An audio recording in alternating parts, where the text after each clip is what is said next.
O Senhor esteja convosco. Proclamação do Evangelho de Jesus Cristo segundo Lucas.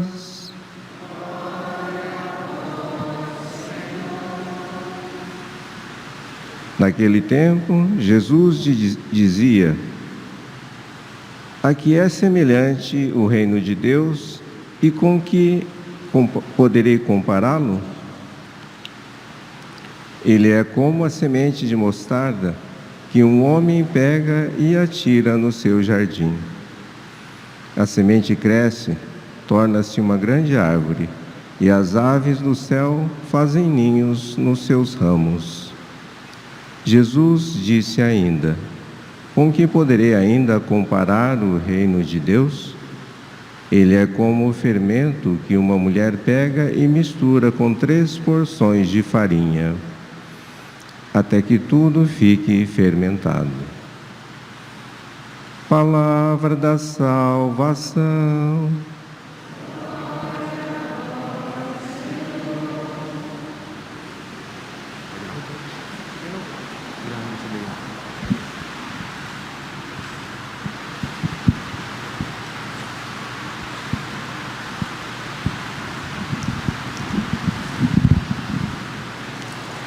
Caríssimos irmãos e irmãs, a primeira leitura de hoje, retirada da carta de São Paulo aos Efésios, juntamente com o Salmo 127, são, poderíamos dizer,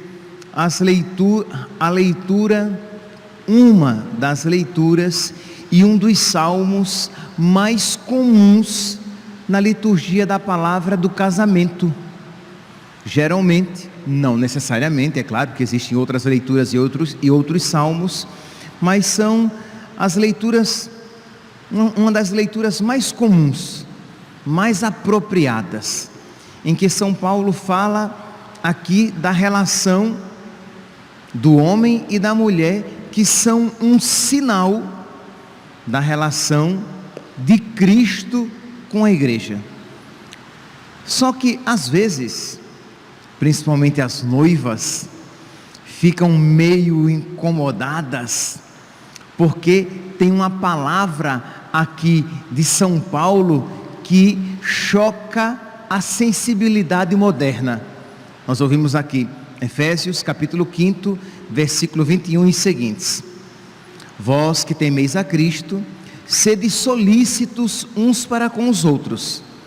As mulheres sejam submissas aos seus maridos, como ao Senhor, pois o marido é a cabeça da igreja, do mesmo modo que Cristo é a cabeça da igreja. Mas como a igreja é solícita por Cristo, sejam as mulheres solícitas pelos seus maridos. Então aqui no versículo 22, São Paulo diz que as mulheres sejam submissas aos seus maridos, e isso gera, repito, um certo desconforto à mentalidade moderna. Mas nós temos aqui que primeiramente entrar no pensamento de São Paulo. Primeiro, o termo solícito, submisso, sujeitar-se, submeter-se, é um único termo utilizado no original grego. É tanto que se vocês pegarem, por exemplo, a Bíblia do Peregrino, vocês vão encontrar lá no versículo 21 do capítulo 5 de Efésios: vós que temeis a Cristo, sujeitai-vos uns aos outros, submetei-vos uns aos outros. Aqui nós ouvimos sede solícitos uns aos outros, e está correto.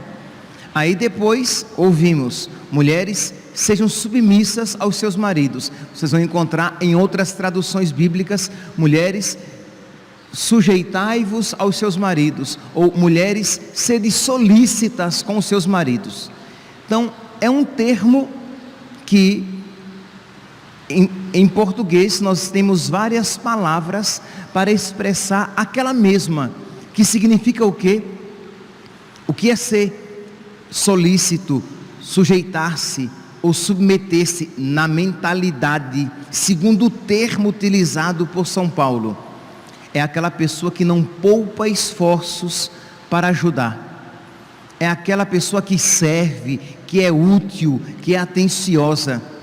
É aquela pessoa que tem boa vontade para com a outra. É aquela pessoa que tem o desejo de atender da melhor maneira possível. É aquela pessoa que tem interesse e que se empenha em ajudar. Então, quando São Paulo diz que as mulheres devem se submeter aos seus maridos, que elas devem ser solícitas aos seus maridos, São Paulo está dizendo tudo isso, que elas devem ser generosas, que elas devem se empenhar em ajudar os seus maridos, que elas devem tentar fazer tudo da melhor maneira possível.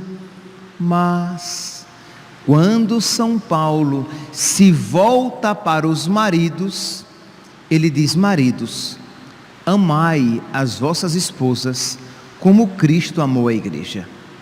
E como foi, meus santos, que Cristo amou a igreja? Derramando o seu sangue por ela. Então percebe que o que é pedido ao marido é algo muito maior do que aquilo que é pedido à esposa. A esposa, que ela se submeta, que ela obedeça, que ela seja empenhada em a ele agradar em tudo. Mas ao homem pede que ele seja capaz de derramar o seu sangue por ela. Santa Teresa d'Ávila diz, referindo-se a Cristo, que a um Senhor tão bom assim, ninguém tem medo de se sujeitar, ninguém tem medo de obedecer. Ora, quem é que tem medo de ser submisso a uma pessoa que está disposta a dar a vida por mim? Que o que São Paulo aqui está apresentando é como um matrimônio deve ser, segundo o pensamento de Nosso Senhor. Então não pense você: mas o meu marido não presta, mas a minha esposa, ela não procura ser solícita. Aqui é quando o pecado destrói as relações. Mas o pensamento de Cristo é o quê? É que na vida matrimonial o homem e a mulher se relacionam como Cristo e a igreja. Um pouquinho de eco. Como Cristo e a igreja, de modo que eles procuram viver na vida deles esse amor respeitoso e essa entrega. Mas é claro, meus santos, que diante de uma palavra assim, diante de uma afirmação dessa, nós nos perguntamos: mas como amar dessa maneira? Como amar alguém? Como amar uma mulher como Cristo amou? Como se dedicar a um homem de uma maneira tal que eu me esqueça de mim mesma? Porque é claro, isto que São Paulo apresenta, o chamado da mulher, do amor da mulher para com o seu marido, é uma dedicação em que ela sai do centro, ela vive por ele, e ele está disposto a por ela morrer. Então são duas grandiosíssimas vocações, de modo que, como viver isso? Como viver assim? Se não, meus santos, fortificados pela graça de Deus.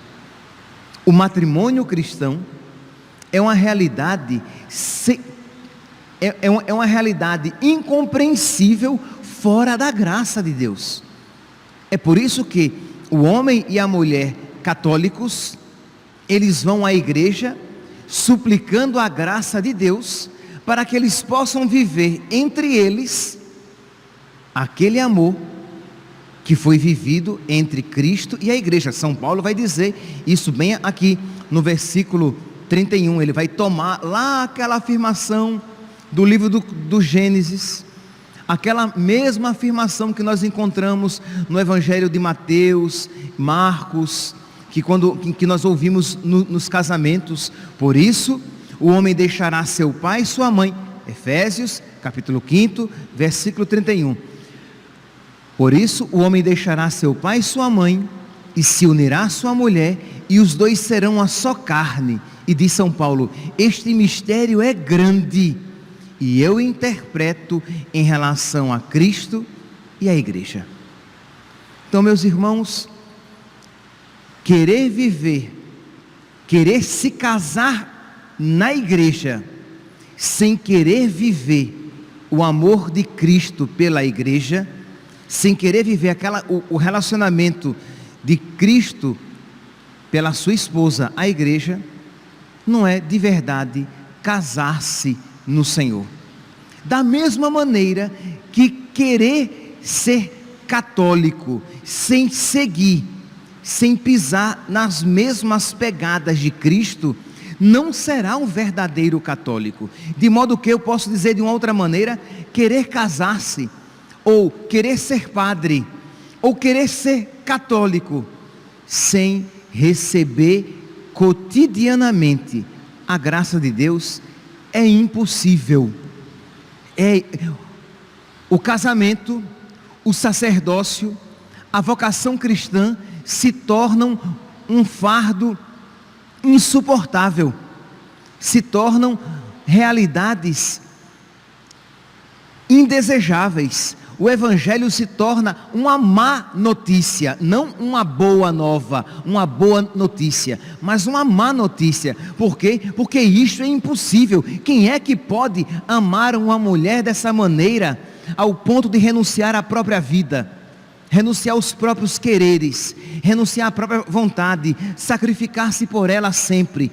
Quem é que pode amar um homem dessa maneira, se esquecendo de si mesma, e tudo isso por causa do Senhor? Quem é que pode viver assim, se não for alimentado pela graça de Deus, que transforma o nosso coração, tornando o nosso coração semelhante ao de Cristo, para que assim, e somente assim, eu possa ser um bom católico, um verdadeiro católico, eu possa ser um verdadeiro esposo, uma verdadeira esposa, eu possa ser um verdadeiro consagrado a Cristo.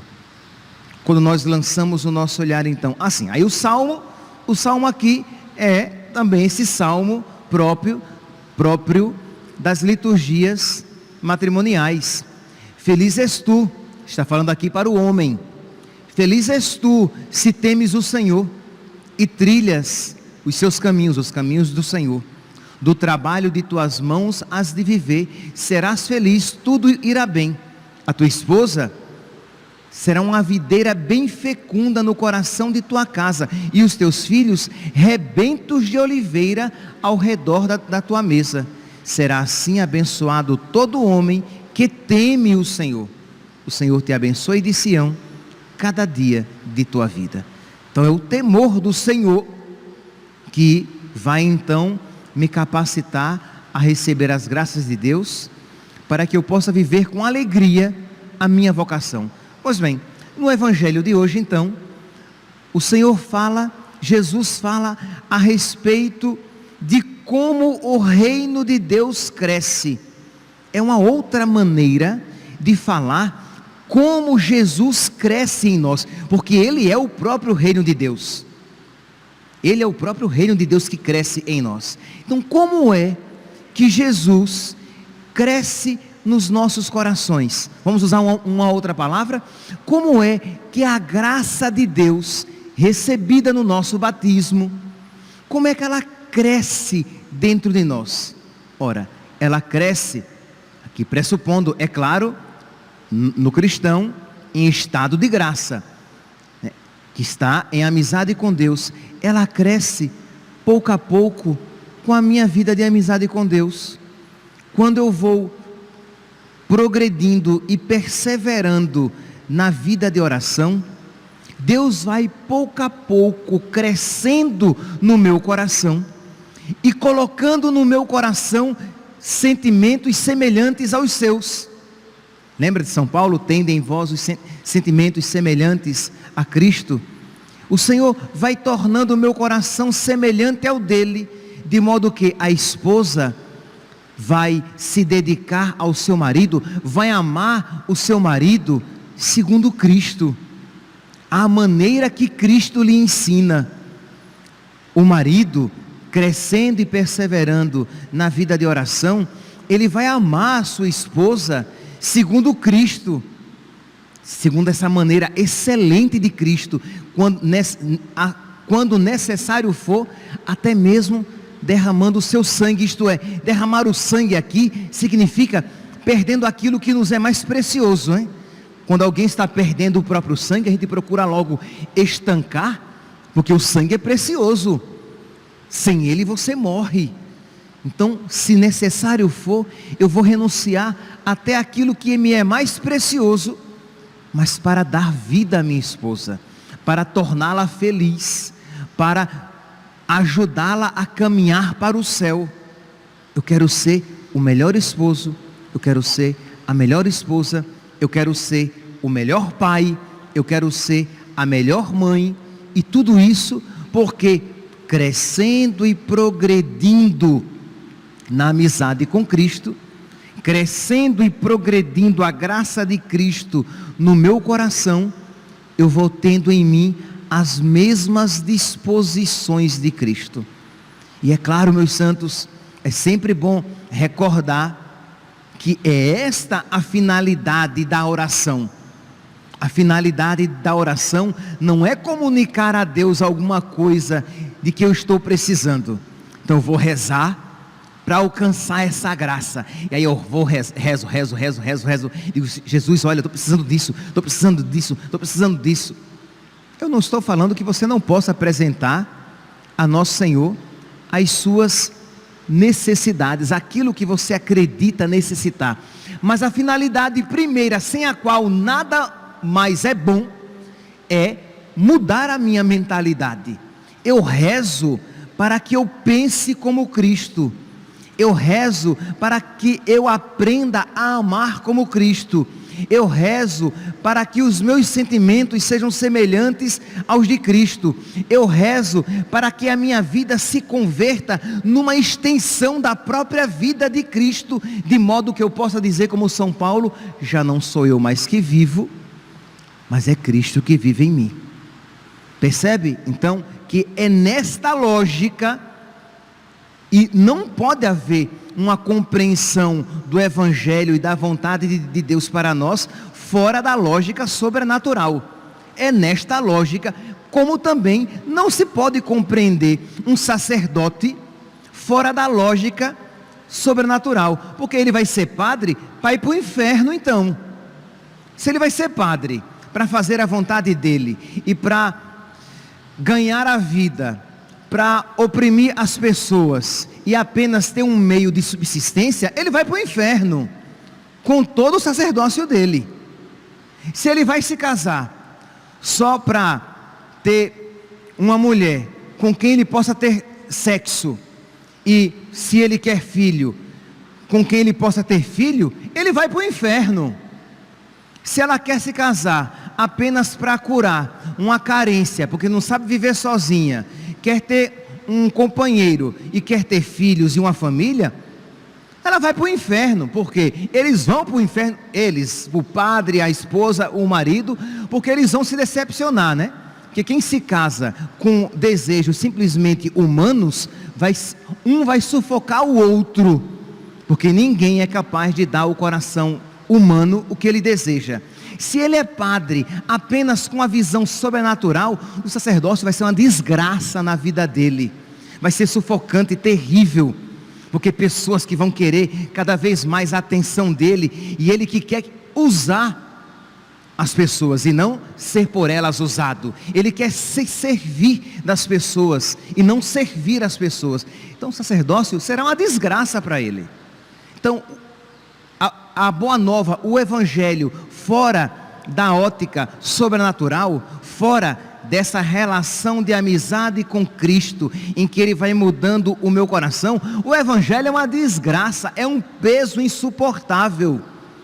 São mandamentos muito duros a respeito para alcançar realidades que nem sequer eu creio.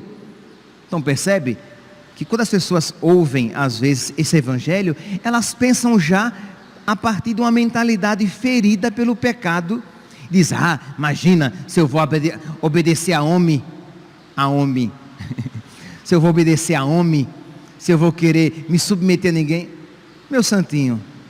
Aí o marido diz: imagina se eu vou querer morrer por mulher nenhuma, homem e mulher. Quer dizer, A lógica não é essa, meu santo.